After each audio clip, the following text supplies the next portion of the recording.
রোববার থেকে আরব আমিরাতে ভিসা আবেদন করতে পারছেন না বাংলাদেশিরা। দুবাইতে বাংলাদেশের কনসুল জেনারেল জানান, আরব আমিরাত সাধারণত ভিসা বন্ধের আনুষ্ঠানিক ঘোষণা দেয় না। প্রবাসী কল্যাণ প্রতিমন্ত্রীও জানান, কোনো চিঠি পায়নি বাংলাদেশ। তবে সিদ্ধান্ত জানার অপেক্ষায় না থেকে ভিসা জটিলতা দূর করার তাগিদ দিয়েছেন বিশেষজ্ঞরা। এখন জন্ম সনদ দিয়ে খোলো বিকাশ স্টুডেন্ট অ্যাকাউন্ট। নিজের বিকাশ নিজে কর। সৌদি আরবের পর সংযুক্ত আরব আমিরাত বাংলাদেশের বৃহত্তম শ্রমবাজার। সব মিলিয়ে প্রায় 14 লাখ বাংলাদেশি রয়েছে সেখানে। গত অর্থ বছরে দেশটি থেকে রেমিটেন্স এসেছে $459 কোটি।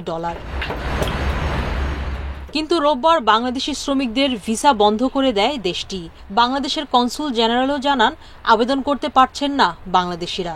ধারণা করা হচ্ছে সম্প্রতি শারজা ও দুবাইতে বাংলাদেশিদের বিক্ষোভের জেরেই এই পরিস্থিতি। বাংলাদেশিদের ভিসা যে সিস্টেমে এটি অ্যাপ্লাই করা হয়, ওই সিস্টেমে এটা ব্লক আছে।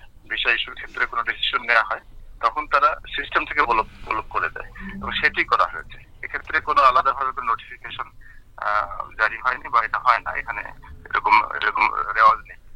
যদিও বাংলাদেশ সরকারকে আনুষ্ঠানিকভাবে কিছু জানায়নি আরব আমিরাত। ভিসা বন্ধের বিষয়টি গুজব বলছেন পররাষ্ট্রমন্ত্রী। This is absolutely bogus.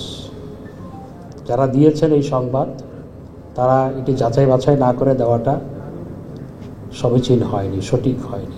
আমাদের কাছে কোনো ডকুমেন্ট আসে নাই, কোনো লিখিত কোনো অর্ডার আসে নাই, এবং আমরা আবুধাবি দূতাবাস, বাংলাদেশের দূতাবাসের সাথে আলাপ করেছি, তারাও জানে না।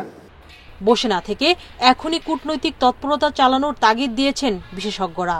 সামগ্রিক বিষয়গুলো বিবেচনা করি আমার ধারণা জরুরি একটা কূটনৈতিক এবং অভ্যন্তরীণভাবে কোঅর্ডিনেশনটা দরকার। কারণ অনেক সময়তে আমরা লক্ষ্য করি এই ধরনের ক্রাইসিস যখন হয়, তখন আমাদের এক্সপেট্রিয়েট ওয়েলফেয়ার মিনিস্ট্রির সাথে ফরেন মিনিস্ট্রির কোঅর্ডিনেশনটা কমে যায়। কোনো ঘোষণা ছাড়াই 2012 থেকে 2021 সাল পর্যন্ত বন্ধ ছিল সংযুক্ত আরব আমিরাতের শ্রমবাজার। সুলতানা জাহান মিতু, ইন্ডিপেন্ডেন্ট নিউজ, ঢাকা।